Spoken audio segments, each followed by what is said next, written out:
മലയോര ഗ്രാമത്തിലെ ആ ചെറിയ പുഴക്കടവിലായിരുന്നു ഫർഹാന്റെയും ആമിനയുടെയും ലോകം. കോളേജ് കഴിഞ്ഞുള്ള വൈകുന്നേരങ്ങളിൽ പതഞ്ഞൊഴുകുന്ന വെള്ളത്തിലേക്ക് കാലിട്ടിരുന്ന് അവർ നെയ്തത് 1000 സ്വപ്നങ്ങളായിരുന്നു. ഫർഹാന്റെ തമാശകൾക്ക് ആമിനയുടെ ചിരിയായിരുന്നു ഈണം. ഫർഹാൻ, നമ്മൾ ഒന്നാകുമെന്ന് നിനക്ക് ഉറപ്പല്ലേ? വീട്ടിലറിഞ്ഞാൽ എന്താകും സ്ഥിതി? ആമിന തന്റെ വലിയ കണ്ണുകൾ വിടർത്തി അവനെ നോക്കി ചോദിച്ചു. ഫർഹാൻ അവളുടെ കൈകളിൽ മെല്ലെ അമർത്തിപ്പിടിച്ചു. എന്റെ ഇക്കയുണ്ട് ആമിന കൂടെ, ഫൈസൽക്ക. ഇക്കയോട് പറഞ്ഞാ പിന്നെ ഉപ്പയും ഉമ്മയും സമ്മതിച്ചോളും, നമ്മൾ ഒന്നിച്ചു തന്നെ ഉണ്ടാവും എന്നും. ഫർഹാന്റെ വലിയേട്ടൻ ഫൈസലായിരുന്നു അവന്റെ ധൈര്യം. ഫൈസലിന്റെ വിവാഹം കഴിഞ്ഞിട്ട് 3 വർഷമേ ആയിരുന്നുള്ളൂ. സുമയ്യയും അവരുടെ കൊച്ചുമകൻ അഫുവും അടങ്ങുന്ന ഒരു കൊച്ചു കുടുംബം ഫർഹാൻ എന്നും ഒരു മാതൃകയായിരുന്നു. ഏട്ടനും ജ്യേഷ്ഠത്തിയും തമ്മിലുള്ള സ്നേഹം കാണുമ്പോൾ തനിക്കും ആമിനയ്ക്കും ഇങ്ങനെയൊരു ജീവിതം വേണമെന്നവൻ ആഗ്രഹിച്ചു. ഗ്രാമത്തിലെ പള്ളിയിൽ നിന്ന് മഗ്‌രിബ് ബാങ്ക് വിളിക്കുമ്പോൾ ഫർഹാൻ എഴുന്നേറ്റു. നാളെ കാണാം ആമിന, നിന്റെ വീട്ടിൽ ഇന്ന് തന്നെ നിന്റെ ഉമ്മയോട് ഒന്ന് സൂചിപ്പിച്ചേക്ക്, അവൾ തലയാട്ടി. ആമിനയുടെ മുഖത്തെ ആ വെളിച്ചം നോക്കി ഫർഹാൻ നടന്നു. പക്ഷേ തന്റെ ജീവിതത്തിലെ അവസാനത്തെ പ്രകാശമായിരുന്നു ആ പുഞ്ചിരിയെന്ന് അവൻ അറിഞ്ഞിരുന്നില്ല. വീട്ടിലെത്തുമ്പോൾ മുറ്റത്ത് അപരിചിതമായ വണ്ടികൾ കിടക്കുന്നത് അവൻ കണ്ടു. ഉമ്മയുടെ അലറിക്കരച്ചിൽ കേട്ടാണ് അവൻ അകത്തേക്ക് ഓടിക്കയറിയത്. വീടിന്റെ ഉമ്മറത്തേക്ക് ഓടിക്കയറിയ ഫർഹാന്റെ നെഞ്ച് വല്ലാതെ മിടിക്കുന്നുണ്ടായിരുന്നു. ഉമ്മയുടെ അലറിക്കരച്ചിൽ അയൽപ്പക്കങ്ങളിലേക്ക് പോലും തുളച്ചു കയറുന്നു. ഉപ്പ ഉമ്മറത്തെ തൂണിൽ തല ചായ്ച്ച് തളർന്നിരിക്കുകയാണ്. ഫർഹാനെ കണ്ടതും ബന്ധുക്കളിൽ ഒരാൾ ഓടി വന്നവനെ കെട്ടിപ്പിടിച്ച് പൊട്ടിക്കരഞ്ഞു. ഫർഹാൻ മോനെ, ഫൈസൽ പോയി. ആ വാക്കുകൾ ഒരു ഇടിമിന്നൽ പോലെയാണ് അവന്റെ കാതുകളിൽ പതിച്ചത്. ഫർഹാന് ചുറ്റുമുള്ള ലോകം കറങ്ങുന്ന പോലെ തോന്നി. ജോലി കഴിഞ്ഞ് ബൈക്കിൽ വരികയായിരുന്ന ഫൈസലിനെ എതിരെ വന്ന ലോറി ഇടിച്ചു തെറിപ്പിക്കുകയായിരുന്നു. സംഭവ സ്ഥലത്തു തന്നെ എല്ലാം അവസാനിച്ചു. അകത്തെ മുറിയിൽ നിന്ന് സുമയ്യയുടെ കരച്ചിൽ പോലും കേൾക്കാനില്ലായിരുന്നു. അവൾ മരവിച്ചു പോയിരിക്കുന്നു. 2 വയസ്സുകാരൻ അഫു മാത്രം ഒന്നും അറിയാതെ മുറ്റത്ത് കളിക്കുന്നുണ്ട്. തന്റെ പ്രിയപ്പെട്ട ഇക്ക, തനിക്ക് തണലായിരുന്ന ജ്യേഷ്ഠൻ ഇനി ഒരിക്കലും മടങ്ങി വരില്ലെന്ന സത്യം ഉൾക്കൊള്ളാൻ ഫർഹാന് കഴിഞ്ഞില്ല. മൃതദേഹം വീട്ടുമുറ്റത്ത് എത്തുമ്പോൾ ഗ്രാമം മുഴുവൻ അവിടെ ഒഴുകിയെത്തി. വെള്ളത്തുണിയിൽ പൊതിഞ്ഞ ഫൈസലിന്റെ മുഖത്തേക്ക് നോക്കുമ്പോൾ ഫർഹാന്റെ ഉള്ളിൽ ആമിനക്ക് നൽകിയ വാക്കുകളായിരുന്നു. എന്റെ ഇക്കയുണ്ട് കൂടെ, ഇക്കയോട് പറഞ്ഞാൽ എല്ലാം ശരിയാകും. ഇനി ആരോട് പറയാൻ, ആര് സഹായിക്കാൻ? ഫൈസലിന്റെ കബറടക്കം കഴിഞ്ഞു. വീട് ശൂന്യമായി. പക്ഷെ ആ ശൂന്യതയേക്കാൾ ഭയാനകമായിരുന്നു പിന്നീട് വീട്ടിലുണ്ടായ നിശബ്ദത. ദിവസങ്ങൾ കടന്നുപോയി. ഉമ്മയും ഉപ്പയും ആഹാരം പോലും കഴിക്കാതെ ഓരോ മൂലയിലിരുന്നു. സുമയ്യ ഒരു ജീവച്ഛവം പോലെയായി. ഒരു രാത്രിയിൽ ഉപ്പ ഫർഹാനെ തന്റെ അരികിലേക്ക് വിളിച്ചു. ഉപ്പയുടെ കണ്ണുകൾ കുഴിഞ്ഞിരുന്നു. ആ കൈകൾ വിറക്കുന്നുണ്ടായിരുന്നു. ഫർഹാൻ, നിന്റെ ഇക്ക പോയതോടെ ഈ വീടിന്റെ വെളിച്ചമണഞ്ഞു. പക്ഷെ സുമയ്യ, അവൾ നമുക്ക് മകളെ പോലെയാണ്. അഫുമൻ നിന്റെ ഇക്കയുടെ ചോരയാണ്. അവരെ അനാഥരാക്കി നമുക്ക് എങ്ങനെ നോക്കി നിൽക്കാൻ കഴിയും? ഫർഹാൻ ഒന്നും മിണ്ടിയില്ല. ഉപ്പ എന്താണ് പറഞ്ഞു വരുന്നതെന്ന് അവന്റെ ഉള്ളിൽ ഒരു ഭയം തോന്നി തുടങ്ങി. നിനക്കൊരു കാര്യം ചെയ്യാൻ പറ്റുമോ ഫർഹാൻ? സുമയ്യയുടെ കുഞ്ഞിന്റെയും ഉത്തരവാദിത്തം നീ ഏറ്റെടുക്കണം. സുമയ്യയെ നീ നിക്കാഹ് കഴിക്കണം. ഫർഹാന്റെ പാദത്തിനടിയിലെ മണ്ണ് ഒലിച്ചു പോകുന്നത് പോലെ അവന് തോന്നി. അവന്റെ മനസ്സിലേക്ക് ആമിനയുടെ മുഖം ഓടി വന്നു. ഉപ്പയുടെ വാക്കുകൾ ഫർഹാന്റെ കാതുകളിൽ ഇരമ്പിക്കൊണ്ടിരുന്നു. ശ്വാസം കിട്ടാതെ അവൻ മുറ്റത്തേക്ക് ഓടിയിറങ്ങി. ആകാശം ഇരുണ്ടുപിടിച്ചു കിടക്കുന്നു. തന്റെ ജീവിതം ഇത്ര പെട്ടെന്നൊരു ചുഴയിൽ അകപ്പെടുമെന്നവൻ സ്വപ്നത്തിൽ പോലും കരുതിയിരുന്നില്ല. ഉപ്പ, എനിക്ക് കഴിയില്ല, അവൻ വിക്കി വിക്കി പറഞ്ഞു. എന്തുകൊണ്ട് ഫർഹാൻ? നിനക്ക് മറ്റാരെങ്കിലും ഇഷ്ടമാണോ? ഉപ്പയുടെ ചോദ്യത്തിനു മുന്നിൽ അവൻ മൗനിയായി. ആമിനയുടെ പേര് ആ നാവിൻ തുമ്പത്ത് വന്നു നിന്നെങ്കിലും മകൻ മരിച്ച ദുഃഖത്തിലൊരുകുന്ന ആ വൃദ്ധനോട് അത് പറയാൻ അവന്റെ വിവേകം അനുവദിച്ചില്ല. അതല്ല ഉപ്പ, സുമീത എനിക്ക് ജ്യേഷ്ഠത്തി പോലെയല്ലേ? എങ്ങനെയാണ് ഞാൻ? ഇപ്പോൾ അവൾ നിന്റെ ഇക്കയുടെ വിധവയാണ്. ഇക്കയുടെ കുഞ്ഞിന്റെ അമ്മയാണ്. അവൾക്ക് മറ്റൊരു ജീവിതം വേണം. അത് ഈ വീട്ടിൽ നിന്ന് തന്നെ ആകണം എന്ന് ഞങ്ങൾക്ക് നിർബന്ധമുണ്ട്. പുറത്തു നിന്നൊരാൾ വന്നാൽ അവൻ അഫുവിനെ സ്വന്തം മകനായി കാണുമോ? നീ ചിന്തിക്കു ഫർഹാൻ. ആ രാത്രി ഫർഹാൻ ഉറങ്ങിയില്ല. ഒരു വശത്ത് താൻ ജീവന തുല്യം സ്നേഹിക്കുന്ന ആമിന, മറുഭാഗത്ത് തളർന്നുപോയ മാതാപിതാക്കളും അനാഥനായ ജ്യേഷ്ഠന്റെ മകനും. അടുത്ത ദിവസം അവൻ ആമിനയെ കാണാൻ പോയി. പതിവ് സ്ഥലത്ത് അവൾ അവനെ കാത്തു നിൽക്കുന്നുണ്ടായിരുന്നു. ഫർഹാന്റെ വാട്യമുഖം കണ്ടപ്പോൾ തന്നെ എന്തോ ആപത്ത് സംഭവിച്ചുവെന്ന് ആമിനയ്ക്ക് തോന്നി. എന്താ ഫർഹാൻ? ഇക്ക പോയതിന്റെ വിഷമത്തിലാണോ നീ ഇപ്പോഴും? നമുക്ക് പ്രാർത്ഥിക്കാം. അവൾ അവന്റെ കൈകളിൽ തൊട്ടു. ആമിന, എനിക്ക് നിന്നോടൊരു കാര്യം പറയാനുണ്ട്, ഫർഹാന്റെ സ്വരമിടറി. അവൻ വീട്ടിലെ സാഹചര്യം ഓരോന്നായി വിവരിച്ചു. അവസാനം ഉപ്പയുടെ ആ നിർബന്ധത്തെക്കുറിച്ച് പറഞ്ഞപ്പോൾ ആമിനയുടെ കൈകൾ അവന്റേതിൽ നിന്നും വിട്ടുപോയി. അവൾ തകർന്നു പോയി. എന്നിട്ട് നീ എന്ത് പറഞ്ഞു? എനിക്കറിയില്ല ആമിന, എനിക്ക് മറുപടി പറയാൻ കഴിഞ്ഞില്ല. ഫർഹാൻ, നീ എന്നെ സ്നേഹിക്കുന്നുണ്ടെങ്കിൽ അത് ഉപ്പയോട് തുറന്നു പറയണം. നമുക്ക് ഒരുമിച്ച് ജീവിക്കണമെന്ന് പറയണം. സുമയ്യയെ നോക്കാൻ വേറെ വഴികളില്ലേ? ആമിനയുടെ കണ്ണുകൾ നിറഞ്ഞു തുളുമ്പി. അവളെ എന്ത് പറഞ്ഞ് ആശ്വസിപ്പിക്കണം എന്നറിയാതെ ഫർഹാൻ തളർന്നു നിന്നു. കടമയുടെയും പ്രണയത്തിന്റെയും ഇടയിലുള്ള ആ നൂൽപാലത്തിൽ അവൻ ഒറ്റയ്ക്കായിരുന്നു. വീട്ടിൽ ഉമ്മ മരുന്നും ഭക്ഷണവും ഉപേക്ഷിച്ച് കിടപ്പിലായിരിക്കുന്നു എന്ന വാർത്തയുമായാണ് അവന്റെ അനിയൻ അവിടെ ഓടി വന്നത്. അനിയന്റെ വിളി കേട്ട് ഫർഹാൻ വീട്ടിലേക്ക് ഓടുമ്പോൾ ആമിന അവിടെ തറഞ്ഞു നിൽക്കുകയായിരുന്നു. അവളുടെ ലോകം നിശ്ചലമായതുപോലെ. വീട്ടിലെത്തിയ ഫർഹാൻ കണ്ടത് ശ്വാസമെടുക്കാൻ ബുദ്ധിമുട്ടി കിടക്കുന്ന ഉമ്മയാണ്. ഉമ്മ! അവൻ ആ കട്ടിലിനരികിൽ ഇരുന്നു. ഉമ്മ അവന്റെ കൈ പിടിച്ചു. ആ കൈകൾക്ക് ഐസ് കട്ടയുടെ തണുപ്പായിരുന്നു. മോനെ, എനിക്ക് അധികകാലം ഉണ്ടാവില്ലെന്ന് തോന്നുന്നു. എന്റെ ഫൈസൽ പോയി. ഇനി ആ കുഞ്ഞും മരുമകളും തെരുവിലേക്ക് ഇറങ്ങുന്നത് കാണാൻ എനിക്ക് വയ്യ. നീ ഒന്ന് സമ്മതിച്ചാൽ സമാധാനത്തോടെ എനിക്ക് കണ്ണടക്കാം. ഫർഹാന്റെ ഉള്ളിൽ ആമിനയുടെ മുഖം തെളിഞ്ഞു വന്നു. എന്നാൽ തന്റെ മുന്നിൽ മരണത്തോട് മല്ലിടുന്ന ഉമ്മയെ അവഗണിക്കാൻ അവനായില്ല. ചുറ്റും നിൽക്കുന്ന ബന്ധുക്കളുടെയും നാട്ടുകാരുടെയും നോട്ടം അവനെ കുറ്റക്കാരനാക്കുന്നത് പോലെ തോന്നി. സമ്മതമാണ് ഉമ്മ. വളരെ കഷ്ടപ്പെട്ട് അവൻ ആ വാക്കുകൾ പുറത്തുവിട്ടു. ആ നിമിഷം അവന്റെ ഉള്ളിലെ കാമുകൻ മരിക്കുകയായിരുന്നു. അടുത്ത ദിവസം തന്നെ വിവാഹത്തിനുള്ള ഒരുക്കങ്ങൾ തുടങ്ങി. ആഘോഷങ്ങളില്ലാത്ത ഒരു മയ്യത്ത് വീടിന്റെ നിശബ്ദതയുള്ള കല്യാണം. ഫർഹാൻ ആമിനയ്ക്ക് ഒരു സന്ദേശം അയച്ചു. എന്നെ മറന്നേക്കു ആമിന. എനിക്ക് എന്റെ ഉമ്മയെ കൊല്ലാൻ കഴിയില്ല. ഞാൻ തോറ്റുപോയി. ആ സന്ദേശം കണ്ട ആമിനയ്ക്ക് ഭ്രാന്ത് പിടിക്കുന്ന പോലെ തോന്നി. അവൾ നേരെ ഫർഹാന്റെ വീട്ടിലേക്ക് ഓടി. ആരും കാണാതെ പിൻവാതിലിലൂടെ അവൾ അവനെ വിളിച്ചു. ഫർഹാൻ പുറത്തു വന്നപ്പോൾ കണ്ടത് മുടിയകൾ അഴിഞ്ഞുലഞ്ഞ് കണ്ണുകൾ വീർത്ത ആമിനയാണ്. നീ എന്ത് കാണിക്കുകയാണ് ഫർഹാൻ? എന്നെ ഇങ്ങനെ കൊല്ലാതെ കൊല്ലാമെന്ന് കരുതിയോ? അവൾ അവന്റെ ഷർട്ടിൽ പിടിച്ചു കുലുക്കി. ആമിന, ദയവ് ചെയ്ത് നീ പോകൂ. എനിക്ക് ഇതിലും വലിയ ശിക്ഷ തരാനില്ല. അവൻ കരഞ്ഞുകൊണ്ട് പറഞ്ഞു. എനിക്ക് നിന്നെ വേണം ഫർഹാൻ. നീയില്ലാതെ എനിക്ക് പറ്റില്ല. അവൾ അവിടെ നിലവിളിച്ചു. അവളുടെ ആ നിലവിളി കേട്ട് ഉള്ളിൽ നിന്നും ആളുകൾ പുറത്തേക്ക് വരുന്നത് കണ്ടപ്പോൾ ഫർഹാൻ പേടിച്ചുപോയി. അവൻ അവളെ നിർബന്ധിച്ച് അവിടെ നിന്നും പറഞ്ഞയച്ചു. തിരിഞ്ഞു നടക്കുമ്പോൾ ആമിന പറഞ്ഞു. നീ ഇന്ന് നിക്കാഹ് കഴിക്കുന്നത് നിന്റെ ജ്യേഷ്ഠന്റെ ഭാര്യയായിരിക്കാം. പക്ഷെ നിന്റെ ഹൃദയത്തിൽ എന്നും ഞാൻ ഉണ്ടാകും. ആ വീട്ടിൽ നിന്നെ ഒരിക്കലും ഉറക്കില്ല. ഫർഹാൻ തളർന്നിരുന്നു. പിറ്റേന്നായിരുന്നു ആ കല്യാണം. തന്റെ ജ്യേഷ്ഠന്റെ മണവാട്ടിയായി ഈ വീട്ടിലേക്ക് വന്ന സുമയ്യയെ തന്റെ ഇക്കയുടെ സ്ഥാനത്തു നിന്ന് നിക്കാഹ് കഴിക്കേണ്ടി വന്ന ദുർവിധി. ആ വീടൊരു വിവാഹ വീടാണെന്ന് തോന്നിപ്പിക്കില്ലായിരുന്നു. തോരണങ്ങളില്ല, പാട്ടുകളില്ല, ചിരികളില്ല. വരാന്തയിൽ കൂടിയിരിക്കുന്ന നാട്ടുകാരുടെ അടക്കം പറച്ചിലുകൾ മാത്രം. ഫർഹാൻ ഒരു യന്ത്രത്തെ പോലെ ഇരുന്നു. അയൽവാസി നൽകിയ പുതിയ വസ്ത്രങ്ങൾ അവൻ ധരിച്ചു. കണ്ണാടിയിൽ നോക്കിയപ്പോൾ കണ്ടത് തിളക്കമില്ലാത്ത കണ്ണുകൾ. കൊഴിഞ്ഞുപോയ ഒരു അപരിചിതനെയാണ്. ഫർഹാൻ, സമയമായി. പള്ളിയിലേക്ക് പോകാം. ഉപ്പയുടെ ശബ്ദത്തിന് ഇപ്പോൾ ഒരു ആശ്വാസത്തിന്റെ തണലുണ്ടായിരുന്നു. പക്ഷെ ഫർഹാന്റെ ഉള്ളിൽ തീയായിരുന്നു.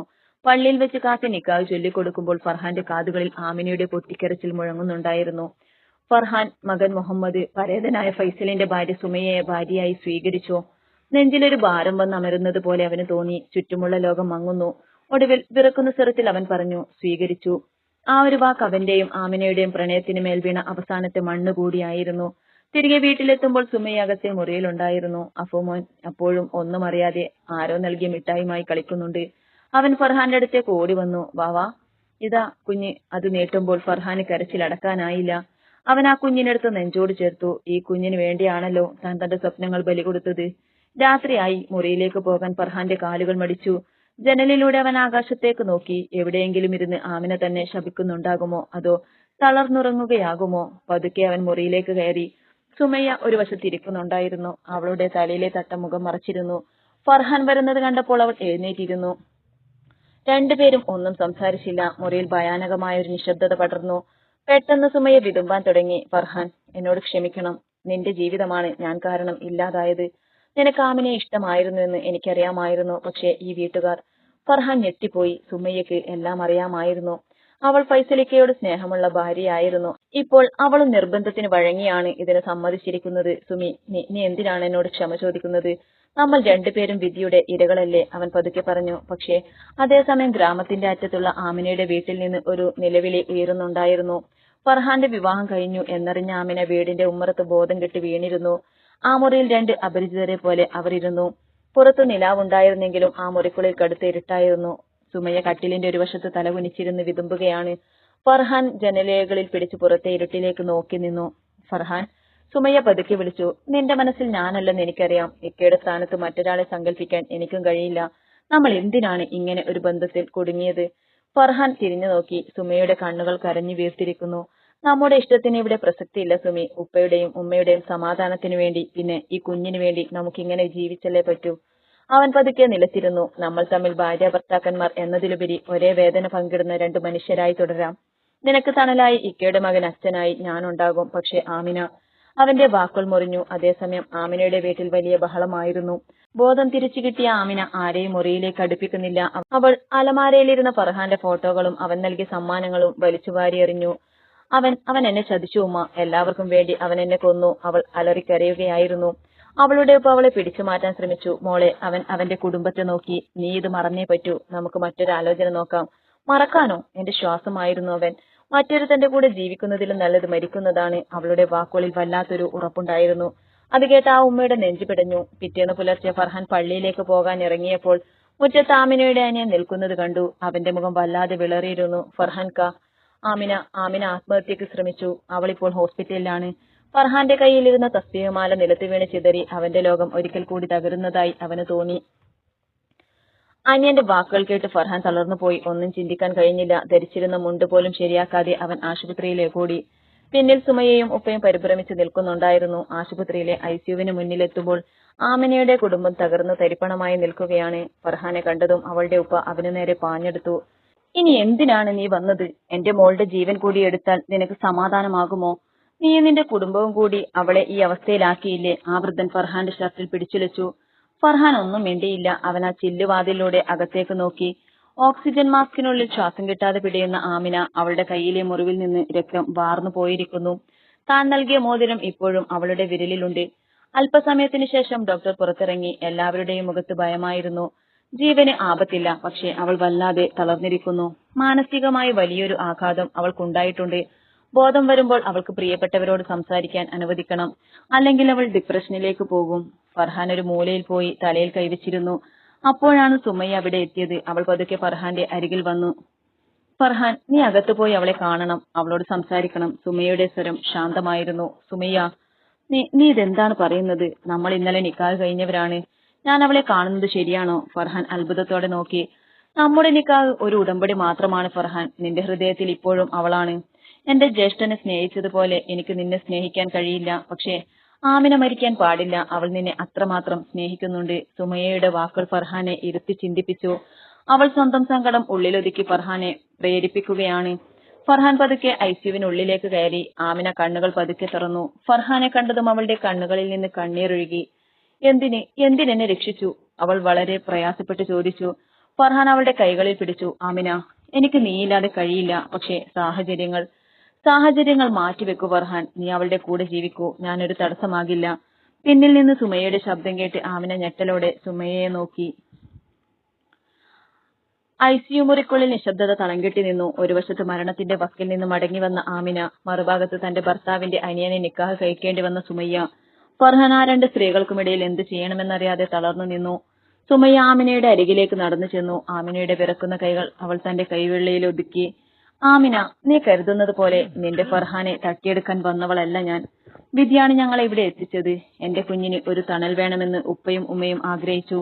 അതിന് ഇരയായത് ഫർഹാന്റെയും നിന്റെയും സ്വപ്നങ്ങളാണ്. ആമിന ഒന്നും മിണ്ടാതെ സുമയ്യയെ നോക്കി. ആ കണ്ണുകളിൽ ദേഷ്യമായിരുന്നില്ല, പകരം വലിയൊരു അത്ഭുതമായിരുന്നു. സുമീത, നിങ്ങൾ ഇതെന്തൊക്കെയാണ് പറയുന്നത്? നിങ്ങളുടെ നിക്കാഹ് കഴിഞ്ഞതല്ലേ? ആമിന ചോദിച്ചു. കഴിഞ്ഞു, പക്ഷേ ഹൃദയമില്ലാത്ത വെറുമൊരു ചടങ്ങ് മാത്രമായിരുന്നു അത്. ഫർഹാന്റെ മനസ്സിൽ നീയാണെന്ന് എനിക്ക് നേരത്തെ അറിയാമായിരുന്നു. എന്റെ ഇക്കയുടെ സ്ഥാനത്ത് ഫർഹാനെ കാണാൻ എനിക്കും കഴിയില്ല. നമുക്കിതിനൊരു പരിഹാരം കാണണം. സുമയ്യ ഫർഹാന് നേരെ തിരിഞ്ഞു. ഫർഹാൻ, നീ ആമിനയെ കൂടി നിന്റെ ജീവിതത്തിലേക്ക് ചേർക്കണം. മതപരമായി നിനക്കതിന് തടസ്സമില്ല. പക്ഷേ ഈ സമൂഹം എന്ത് പറയുമെന്ന പേടിയാണോ നിനക്ക്? ഫർഹാൻ ഞെട്ടിപ്പോയി. സുമി, നീ എന്താണ് ഈ പറയുന്നത്?